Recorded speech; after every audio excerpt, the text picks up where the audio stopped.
काळ आला की त्यावेळी ते सेना हजर होते. खरं तर राज्य राखीव दल ही संकल्पना सुद्धा महाराजांची होती. त्या काळात राज्य राखीव दल ही सेना 10,000ची सेना रायगडावरती सतत तैनातच असत होती. तसेच हंबीरराव त्या 10,000पैकी 9,000चं सैन्य घेऊन निघाले.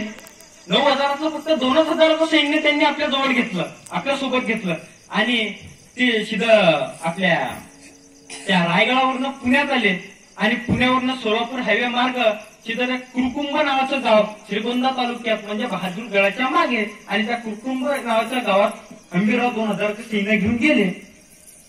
तिथून बहादूरगड अतिशय जवळ आणि बाकीचे 7,000 ते त्यांनी आपल्या एका सरदारांसोबत दिले आणि हे 7,000चं सैन्य रायगडावरून सीधं पुण्यात आलं. पुण्यावरून शिरूर रांजणगाव मार्गे सीधं श्रीगोंदा म्हणजे बहादूरगडाच्या दिशेने आणि आलं. हर हर महादेव, जय भवानी, जय शिवाजीचे नारे देत सीधं आपल्या बहादूरगडावरती आलं आणि तसंच एक हेर गावात त्या बहादूर खानाजवळ जातं. हुजूर हुजूर ते आलेत. कोण? मराठे. मराठे आणि तेही दिवसा, ते तर रात्री येतात. आणि खरं हो, महाराजांची प्रत्येक लढाई रात्रीची. तोरणा घेतला रात्री, कोंडाणा घेतला रात्री आणि निम्म्याच्या वर लढाया अमावस्येच्या रात्री. मग तो दिवस शुभ आहे अशुभ आहे त्यांनी आमच्याकडे आहे. आमच्या घरातला करता रडता माणूस घराच्या बाहेर निघतो कामाला. 5-7 मिनिटं झाले परत घरात येतो. बायको विचारते काय झालं? मांजर आडवं गेलो. त्या मांजराला काय वाटत असेल? हेच आडवं गेलो. 7,000चं सैन्य घेऊन ज्यावेळी सरदार निघतो आणि हर हर महादेव, जय भवानी, जय शिवाजीची किरकाडी ह्याच्या खानाच्या कानावर ऐकायला येते. त्यावेळी त्या बहादूर खाना वाटतं आलं. आता आले आणि आले म्हणजे किमान 50,000 असणार. कारण त्याला माहिती आहे की बहादूरगडावरती 35,000चं सैन्य आहे म्हणजे 50,000 असणारच. आणि त्यानं काय केलं? 35,000चं 35,000 पूर्ण सैन्य निघालं आणि निघालं मराठ्यावर आक्रमण करत. तक तक दिंगील गार आक्रमण करत. इकडं मराठी जय भवानी, जय शिवाजी दोन्ही सैन्य जवळ आलं. आता धुमाकूळ युद्ध मारणार, तलवारीला तलवार भिडणार. तितक्यात मराठ्यांनी रिवर्स गेट टाकला. भागो! मराठे पळाले. मुघल त्यांच्या मागे. मराठी पुढं मुघल मागे, मराठी पुढे मुघल मागे. 2 मैल 3 मैल 5 मैल 6 मैल. बहादूर खान म्हणला रुक जाओ रुक जाओ रुक जाओ. काय आम्हाला वाटलं असतील 7,000, आम्हाला वाटलं असतील 50,000. हे 7,000 आहे. 35,000चं सैन्य बघूनच पळाले. चला वापिस निघाला बहादूर खान वळत बहादूरगडाच्या दिशेनं. 2-3 महिन्यात गेला असेल तसा ते हुजूर एक त्याचा हेर परत धावत आला. हुजूर मराठे परत आले. बहादूर खानाला सुचायचं बंद झालं. ही काय पद्धत आहे का राव लढाई करायची?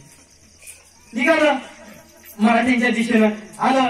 तक तक जिंजिन यालगार आक्रमण. आता मराठी ही तवात होते. जय भवानी, जय शिवाजी, हर हर महादेव आणि आले जवळ आले. आता सैन्य एकमेकांना भिडणार, तलवारीवर तलवार भिडणार, मानीला तलवार लागणार. तिथं मराठ्यांनी परत रिवर गेट टाकला. भागो! त्या बहादूर खानाला सुचायचं बंद झालं. असं कुठे असतं का राव? त्या लढाई म्हणतात का? 2 मैल 3 मैल 5 मैल मराठा पुढं मुघल मागे, मराठी पुढं मुघल मागे. 10 मैल 15 मैल. शेवटी बहादूर खान म्हणला रुक जाओ रुक जाओ रुक जाओ. गए अब नहीं आएंगे. चलो वापिस निघाला त्याचं सैन्य घेऊन बहादूरगडाच्या दिशेनं. 2 मैल 3 मैल 5 मैलच गेला असेल. परत एक हेर जावत आला. हुजूर मराठे परत आले. आता मात्र बहादूर खानाची सनकली. आता सोडायचं, आता जातील तिथपर्यंत चालायचं. आता सोडायचं नाही म्हणजे नाही.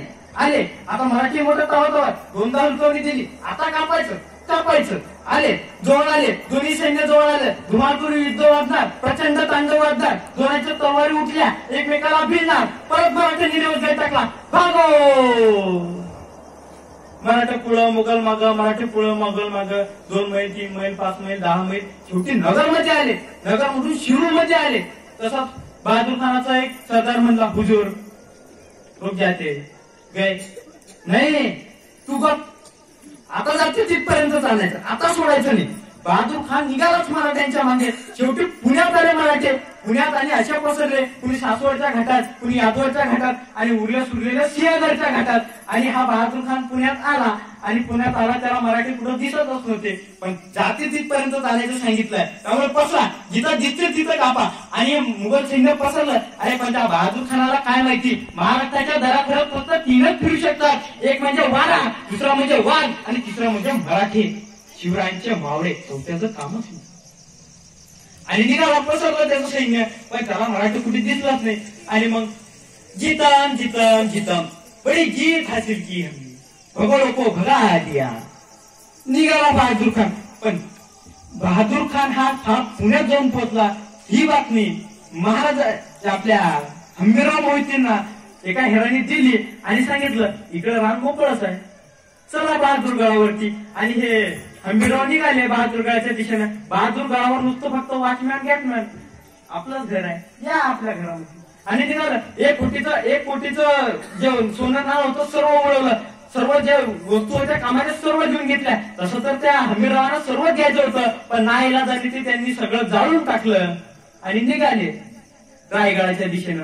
आणि तसाच हा आला बहादूर खान त्या रायगडावरती, आपल्या बहादूर गडावरती आला. आणि त्याला येता येता नुसतं धुवत दिसायचा, काही कळत नव्हतं. तसंच एक त्याचा हे आला, हुजूर सब लेके. कौन? मराठे हुजूर. तो हम किनके पीछे थे? मराठों के हुजूर. तो इधर कौन आया था? मराठे ही हुजूर. ऐसा कैसे हो सकता है? ऐसा ही हुआ हुजूर. आणि मग त्या बहादूर खानाला कळवलं, असं घुमवलं होय, म्हणजे 7,000च्या सैन्याने आम्हाला इकडं पळवलं आणि 2,000च्या सैन्याने इकडं काम तमाम करून टाकलं. म्हणजे बघा 9,000 सैन्य महाराजांचं आणि त्या बहादूर खानाचं किती? 32,000. काही नुकसान आलं नाही, कोणी खर्च पडला नाही. मग फायदा 1 कोटी. हा महाराजांचा गनिमी क्या. ये देखो मुल्क मराठों का, यहाँ शिवाजी डोला था, मुगलों की ताकत को जिसने तलवार से तोड़ा था. हर पर्वत पे आग लगी थी, हर पत्थर एक शोला था. हर पर्वत पे आग लगी थी, हर पत्थर एक शोला था. और बोली हर हर महादेव की, यहाँ बच्चा बच्चा बोला था. तर आज महाराजांची जी मावळे होती यात आमच्यात झळक नाहीये, या गोष्टीचं खूप वाईट वाटतं. बघा ना, महाराजांच्या काळात स्त्रियांना किती आरक्षण होतं? 0%.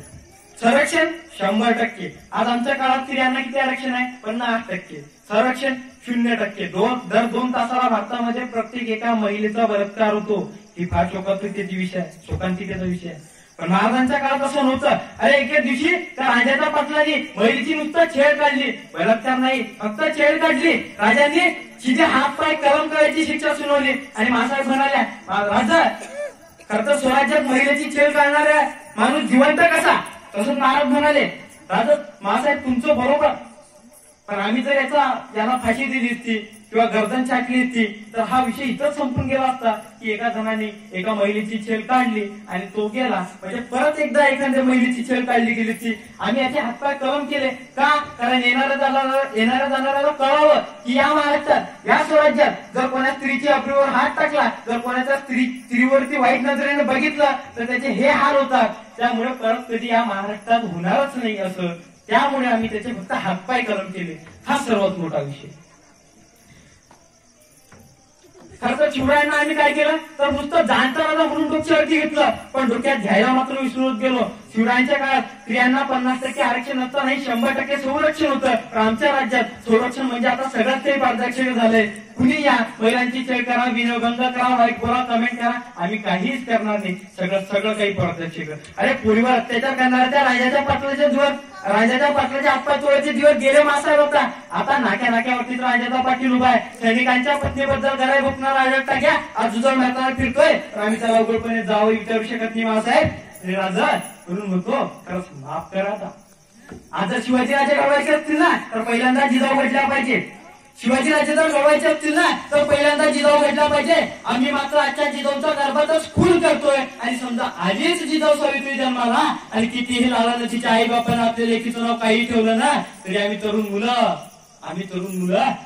तरुण वयात आल्यानंतर जरा वेगळ्याच दृष्टिकोनातून बघतो राजा. म्हणून म्हणतो राजा खरंच माफ करा. अरे शिवरायांनी स्वराज्य निर्माण केलं, नंतर सुराज्य आलं, पण सुराज्य म्हणजे स्वतःच्या बापाचं राज्य असं वाटणारे इथल्या राजकीय पक्ष डोंक्यावाने करून घेतलाय. अरे महाराजांचं स्मारक बनवायचं म्हणून 3-4 वर्ष सांगून झाली, पण स्मारक अजून पूर्ण होत नाही. आणि ते नुसतं एखाद्या पक्षाचं कार्यालय उभारायचं म्हटलं ती लगेच तयार होऊन जातो एका महिन्यात, आम्हाला कळत नाही म्हणून म्हणतो राजा खरंच माफ करा. अरे खरं तर मावळ्यांनो, नुसतं गळात रुद्राक्ष आणि कपाळावरती चंद्रकोर लावण्यानं कोणी शिवभक्त होत नसतं रे, तर त्यासाठी महाराजांची शिकवण आणि त्यांचे विचार मनामध्ये असावे लागतात. देव नुसता आशीर्वाद देण्यासाठी असतात, पराक्रम स्वतःच करावा लागतो. हे राज्य व्हावं त्यासाठी आपल्या सर्वांची इच्छा असावी लागते आणि त्यासाठी घराघरात प्रत्येकाच्या घरात शिवबाई जन्मावा असं आपल्याला वाटायला हवं ना. शिवबाई जन्मावा आम्हाला वाटतं, प्रत्येकाला वाटतं, पण कुठं? आमच्या नाही व शेजारच्या घरात असं वाटतं. खरं तर आज शिवरायांची प्रेरणा घेऊन आजचा प्रत्येक मावळा शिवरायांचं स्वप्न पाहतो, अवश्य पाहतो, पण आमचा बाप मात्र आम्हाला घरामध्ये सांगतो, पुरा हातरून पोंग पाय पसर. ओ राजा, तुमचा हा मावळा आखरी झुरून झुरून मरून जातो, पण पाय काही पसरतच नाही. पण राजा, ओ राजा, आमच्या बापानं आम्हाला घरामध्ये सांगितलं पाहिजे, पुरा तुला जेवढे पाय पसरायचे ना तेवढी पाय पसर. पुरा तुला जेवढी स्वप्न पाहिजेत ना तेवढी मोठी स्वप्न पहा. हातरुणाचं काय असेल ना ते तुझा बाप बघून घेईल. असा म्हणायची धमक तिथल्या शहाजी राजामध्ये असली पाहिजे. त्यावेळी शिवराय घडतील. आधी लगीन कोंडाण्याचं मग माझ्या रायबाचं अशी म्हणायची हिंमत दाखवणार तो तानाजी. आज आमचं चुकून सुद्धा सापडत नाही. बापदाद्याची आण आमच्या रायबाला सुद्धा किंमत उगलीच नाही. राहता स्वाभिमान संरक्षण संघटन सगळं गेला खड्ड्यात. आजच्या आईला साडी, पोराला दारू आणि बापाला मटण दिलं ना की रात्री अहेरा गेला सतत सेनापती होऊन जातो राजा. म्हणून म्हणतो राजा खरंच माफ करा. राजा तुम्ही माणसाला जोडायचं काम केलं. राजा तुम्ही माणसाला जोडायचं काम केलं. आम्ही मात्र तुमचंच नाव घेऊन माणसापासून तोडायचं काम करू लागलो. ते कसं? महाराजांचं स्वराज्य कोणत्याही एका जातीचं आणि एका धर्माचं कधीच नव्हतं. 18 पगड जातीच्या मावळ्यांनी शिवरायांना साजेच्या स्वराज्याची स्थापना केली. आम्ही मात्र आज सहजच जातीचं लेबल लावतोय. खरं तर महाराज आधी जगाचे होते, नंतर देशाचे झाले. महाराष्ट्राचे आणि कर्नाटकचे पाणी प्रश्न महाराष्ट्राचे झाले आणि हिंदू मुस्लिमांच्या वादात हिंदूंचे झाले, जातीदाजीच्या वादात मराठ्यांचे झाले आणि आता कुणबी देशमुख पाटील तयार जर महाराजांचा खरा इतिहास जगासमोर आला नाही ना तर महाराज नुसतं घोसल्यांचे राहणार. त्या कलियुगात हात संकुचित करून टाकला राजा आम्ही तुम्हाला. म्हणून म्हणतो खरंच माफ करा.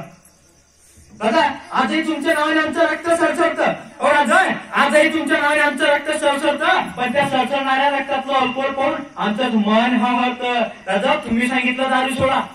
राजा तुम्ही सांगितलं दारू सोडा, आम्ही मात्र दारू सोडा टाकून दारू पितो. राजा तुम्ही सांगितलं दारूचं मोह भराले. राजा आम्ही मोहापासून बनवलेली दारू तयार केली आणि ती प्यायला लागलो. अरे बचांगे चोरबी लढेंगे म्हणणारे तुमचे मावळं कुठं आणि यात बचांगे चोरबी पियेंगे असं म्हणणारे आमचे मावळं कुठं. राजा हातात तलवार घेऊन तलवारचा जाळ तयार करणारे तुमचे मावळं कुठं आणि यात त्याच हातात तलवार दोन सिगरेट कधी आली आणि सिगरेटचा धुवा ओढवणारी आमची मावळं कुठं. राजा औरंगजेबाला त्याच्या दरबारात जाऊन त्याच्या मातीत जाऊन सोडवणारे तुम्ही होते. आम्ही मात्र कोणत्याच औरंगजेबाला सोडवायला जात नाही. का? कारण आज गुटक्या पुढ्या ते खवखो आमच्या पोराचे जबडे काही सळायला लागले नाही. हेच कळलं नाही राजा मला. म्हणून म्हणतो राजा तर माफ करा. महाराजांच्या मावळ्यांनी गळे चढली कशासाठी? या स्वराज्यासाठी, या रयतेसाठी. आज मात्र आम्ही आडापिढी झुकून जातो. कशासाठी? तर गडकिल्ल्यावरती जाण्यासाठी. खरं तर महाराजांनी निर्माण केलेलं स्वराज्य आज आम्ही त्या गडकिल्ल्यावरती जेव्हा जातो ते ढासळलेलं बांधकाम बघतो म्हणजे एकदम खूप वाईट वाटतं. कारण महाराजांनी 350 वर्ष झाली स्वराज्य निर्माण करायला, पण अजूनही ती किल्ले जशीचे तसेच आहेत. पण आज त्या किल्ल्यावरती जेव्हा जातो काय काय लिहिलेलं असतो त्याच्यावरती जाऊ द्या बोलावं नाही वाटत. कारण इतकं भयानक लिहिलेलं असतं तिच्यावरती की खूप. महाराजांच्या मावळ्यांनी गळी चढली कशासाठी? या स्वराज्यासाठी. आम्ही मात्र आळ्यापिढीत झुकून जातो त्या गडकिल्ल्यावरती जाण्यासाठी. राजा आज तुम्ही सर्व जगाचे होता, आज आम्ही तुम्हाला जाती धर्मात वाटून घेतलं. खूप वाईट केला राजा. त्यामुळे सांगतोय खरंच माफ करा. खरं तर ज्यावेळी राज्याभिषेक सोहळा पूर्ण होतो महाराजांचे नियम असे होते. असेच एके दिवशी महाराज पुरंदरचा तह केला होता महाराजांनी आणि पुरंदरचा तह केला होता. त्यामुळे महाराज अतिशय चिंतत होते. आग्र्याच्या विठ्ठलात त्यांना जायचं होतं. त्यामुळे महाराज अतिशय चिंतत होते. काय करावं काही सुचत होतं. महाराज यशाजी, कोंडाजी, बडकोजी, तानाजी सगळे मंडळी राजगडावरती आहेत आणि महाराजांचा चिंताग्रस्त पाहून सर्व चिंताग्रस्त झालेले असतात. आणि तसं तानाजी म्हणतो अहो राजा काहीच काळजी करू नका. राजा आम्ही आहोत की तुमचं स्वराज्य सांभाळण्यासाठी. तुम्ही निसंकोचपणे आग्र्याच्या विठीला जा. पण महाराज म्हणाले आमचे सगळं काही बरोबर, तुम्ही माझ्या मनाला कसं समजून सांगू. तुमच्या मनुष्यातून आमचं स्वराज्य टिकून आहे. तसं तानाजी म्हणाला राजा सुचवायची एखाद्या किल्ल्याचं नाव. तसंच महाराजांनी म्हटलं ठीक आहे, तर महाराजांनी जोहगड किल्ल्याचं नाव सुचवलं. आणि जोहगड किल्ल्यावरती रात्री खरतर पाहणी करण्याकरता रात्रीचे 10-12 वाजलेले असतात आणि या घनदाट अंधारामध्ये महाराजांचं सैन्य आणि महाराज अवघी 10-12 मंडळी घेऊन या जोहगड किल्ल्याच्या दिशेने वळतात. घनदाट अंधार झालेला असतो, रात्र झालेली असते आणि गड किल्ल्याच्या खाली ते नाईक पहारे देत असतात आणि ते नाईक समोर महाराज त्यांना येताना दिसतात. कोणतरी 10-12 मंडळी समोर येत आहे. तसेच ते नाईक समोर येतात. अरे कोण रे तुम्ही, कुठून आलेत, कुठं जायचं तुम्हाला? तसंच महाराज समोर येतात त्या अंधारातनं. तसंच नाईकांना दिसतं, महाराज तुम्ही आलात एवढ्या रात्री, कशाला तकलीफ घेतली, आम्हाला सांगितलं असतं आम्ही आलो नसतो का? तसंच महाराज म्हणले, अरे ते सगळं काही बरोबर, पण पुरंदरचा धाव मोडलाय, शत्रू माझ्या पाठलागाची आहे आणि आश्रय घेण्यासाठी मी इथे आलेलो. आणि महाराजांना कळून चुकलं की आता आपण जोहगड किल्ल्याची पाहणी करण्याकरता आलो आणि नाईक आम्हाला लवकरात लवकर गडाच्या वर घेऊन चला. आणि नाईक महाराजांना घेऊन गडाच्या वर घेऊन जातात. तसंच त्या पहारेकरांना दिसतं कोणीतरी खालून वर येत आहे. ते त्यांच्या किल्लेदारांकडे जातात, किल्लेदाराला उठवतात आणि किल्लेदार त्या गड किल्ल्याच्या वर म्हणजे दरवाजाजवळ आलेले असतात. तसंच महाराज म्हणतात, किल्लेदार दार उघडा. तसंच किल्लेदार म्हणतो का? तसंच नाईक म्हणतात, अरे शिवाजी महाराज आलेले आहेत. शिवाजी महाराज आणि ते एवढ्या रात्री? तसेच नाईक म्हणतात, अरे पुरंदरचा तलाव मोडला, शत्रू त्यांच्या पाठलागाची आहे, त्यामुळे आश्रय घेण्यासाठी ते इथे आलेले आहेत. किल्लेदार म्हणतो, नाईक लवकरात लवकर गायचा खाली जा, पारच सक्त करा, पार मजबूत करा, शत्रू आज येता कामा नाही. नाईक गळाच्या खाली जातात आणि महाराज किल्लेदाराला म्हणतात, किल्लेदार दार उघडा. किल्लेदार म्हणला, मी दार उघडणार नाही. महाराज म्हणले, का? तुम्ही शिवाजी महाराज असल्याचा काही लेखी पुरावा आहे का तुमच्याकडे? महाराज म्हणले, लेखी पुरावा? अरे माझं शस्त्र बघ, माझं शरीर बघ, मी शिवाजी महाराजच आहे, माझे वस्त्र बघ. किल्लेदार म्हणला, ते काही नाही, काही लेखी पुरावा आहे का? महाराज म्हणले, किल्लेदार दार उघड. किल्लेदार म्हणला, मी दार उघडणार नाही. तर महाराज म्हणले, का उघडणार नाही? तर म्हणाला, किल्लेदार महाराज या गड किल्ल्याचे काही नियम आहेत, ते म्हणजे असे, सकाळी सूर्य उगवला की किल्ल्याचे दरवाजे उघडायचे आणि सूर्य मावळला की किल्ल्याचे दरवाजे बंद करायचे, त्यामुळे मी आता तुमच्यासाठी दरवाजे उघडू शकत नाही. महाराज म्हणतात, अरे हे नियम तर मीच लिहिलेत ना, पण आता तुम्ही नियम लिहिले, पण तुम्हालाच माहिती नाही का?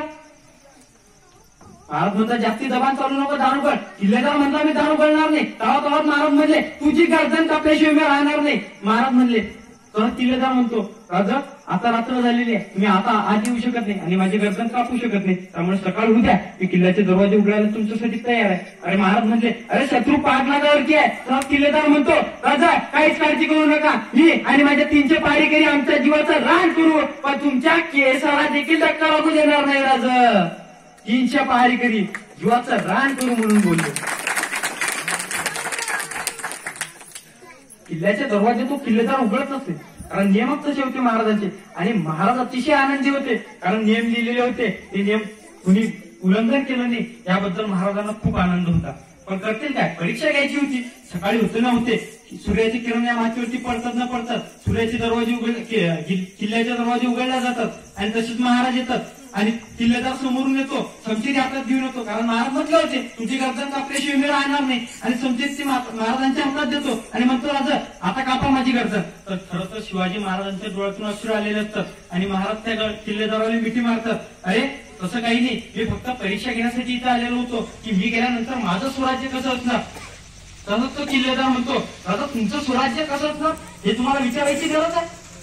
पण महाराज म्हणतात, अरे कळालं आता मला, कारण मी गेल्यानंतर माझं स्वराज्य कसं असणार याची मला चिंता करायची काहीच कारण नाही. कारण जोपर्यंत तुझ्यासारखे किल्लेदार माझ्यासोबत आहेत, जोपर्यंत तुझ्यासारखे मावळे माझ्यासोबत आहेत, तोपर्यंत हे स्वराज्य कुणाच्या बापाला देखील जिंकता येणार नाही.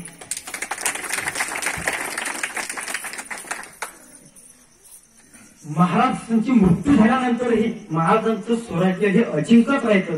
एक किल्ला सुद्धा त्या औरंगजेबाला इथला ताब्यात घेता येईल. पण महाराजांची ज्यावेळी मृत्यू होते त्यावेळी हा किल्लेदार हा औरंगजेब 6 लाखाची फौज घेऊन महाराष्ट्रावर चालून येतो की आता दख्खन का शेर गया, दख्खनचा वाघ गेला, आता आम्ही स्वराज्य जिंकू शकतो. अरे पण त्याला काय माहिती, वाघाचा लेकरू वाघच असतं आणि शिवाजी महाराजांचा मुलगा म्हणजे संभाजीराजे हेही एक वाघच होते, हे त्याला कळायलाच नव्हतं. 6 लाखाची फौज घेऊन आला महाराष्ट्रावरती चालून आणि पण किती प्रयत्न केले, त्याला एकही किल्ला घेता आला नाही, एकही स्वराज्य त्याला एकही काही जिंकता आला नाही, एकही मुलूक नाही.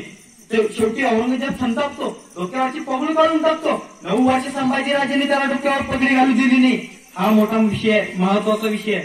आणि हा औरंगजेब म्हणतो, क्या करना पड़ेगा तसा त्याचा एक सरदार म्हणतो, हुजूर हम ऐसा करते हैं, पहले इनके गढ़ किले लेते हैं. तसा औरंगजेब म्हटला, बहुत खूब, क्योंकि मराठों की जान इनके किले में. बताओ कौन सा किला जल्द से जल्द हम ले सकते हैं, कौन सा किला जल्द से जल्द जीत सकते हैं, मतलब एक दिन में ही पूरा हो जाएगा ऐसा. तो तसा एक सरदार म्हणतो, हुजूर यहाँ पर एक रामशेद नाम का किला है, पास में ही है और ज्यादा नहीं, 350 मावळे वहां पर तैनात है, तो ये हम जीत सकते हैं. आणि हा तसं औरंगजेब म्हणतो, होऊन जाएगा. तसं शहाबुद्दीन खान आला, हुजूर हम जाएंगे. आणि घ्या शहाबुद्दीन तुम्ही घ्या रामशेद. आणि हा शहाबुद्दीन 20,000ची फौज घेऊन त्या रामशेदावरती चालून गेला. तिथं किती पहारे करी, फक्त 350. 20,000ची फौज घेऊन आला गड किल्ल्यावरती आला. आता किल्ल्यावरती चढणार, महाराजांची हालचाल नाही. किल्ल्याच्या जवळ आले, एकदम जवळ आले तरी मावळ्यांची हालचाल नाही. आणि अतिशय एकदम आता किल्ल्याच्या जवळ आले, त्या शहाबुद्दीन खानाला असं वाटलं न जिंकता किल्ला देतात वाटतं. आला एकदम जवळ आला. आणि तसंच महाराजांनी आपल्या मावळ्यांनी ते दगडांचा वारा सुरू केला आणि दगड भटल्या सैनिकांच्या मस्तकावर हा शहाबुद्दीन खान एका दिवसात किल्ला घेण्यासाठी आला. तो रात्री खलबतखान्यात त्याच्या जखमा शिकत बसला होता. कैसा या मराठी पत्थरों से खेळते हैं, कळतच नव्हतं काही. तसं दुसऱ्या दिवशी आता त्याचा एक सरदार म्हणाला, हुजूर आता आम्ही असं नाही करू. मग कसं करू, आता आम्ही चालत गेलो होतो, आता आम्ही पसरत जाऊ. का, कारण चालत गेलो होतो दगड आमच्या डोक्यावरती बसली, आता आम्ही पसरतो म्हणजे दगड ओढून जाणार. बोल तू ऐसाही करेंगे. आणि निघालं त्याचं 20,000चं सैन्य परत त्या दिशेने निघालं. आता मावळ्यांची हालचालच नाही.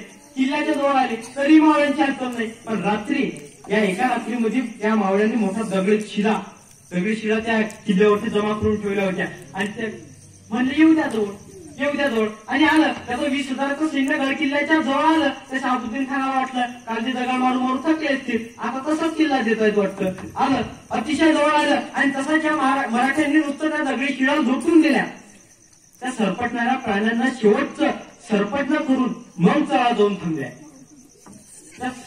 शहाबुद्दीन खानाला काही सुचो नहीं, अरे कैसे है, एक तो ये मराठे खुद नीचे आते नहीं, हमें ऊपर आने देते नहीं, अगर आमने सामने आएंगे नहीं तो लढेंगे कैसे, जीतेंगे कैसे. त्याला काही कळत नव्हतं. घरात बसला रात्री आणि त्यांनी सभा बोलवली, क्या करेंगे. आता आमच्याकडे 4 गोष्टी असतात.